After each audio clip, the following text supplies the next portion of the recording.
Welcome to Sweet Life Beat Life. We hope this video helps. In this video, I will explain how to make easy chicken stock.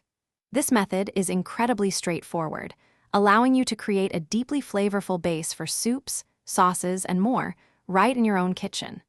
We'll cover the simple steps to transform basic ingredients into a culinary staple, ensuring a rich, savory liquid every time. Get ready to elevate your cooking with this essential technique. For this easy stock, you'll need about 3 pounds of chicken bones, backs, or even roasted carcasses for extra depth. Don't forget your aromatics: 1 large onion, 2 carrots, and 2 celery stalks, all roughly chopped. These vegetables, along with 1 tablespoon of whole black peppercorns and a handful of fresh parsley stems, will infuse your stock with incredible flavor.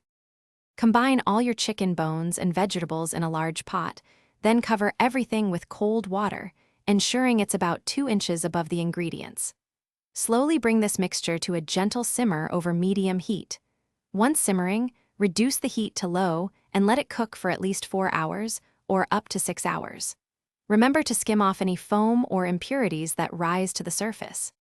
Once your stock has simmered sufficiently, carefully strain it through a fine mesh sieve into a clean bowl or pot. Discard all the solids, pressing them gently to extract every last drop of flavorful liquid.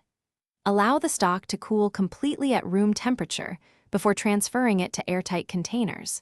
It can be refrigerated for up to 5 days or frozen for several months, ready for your next culinary creation.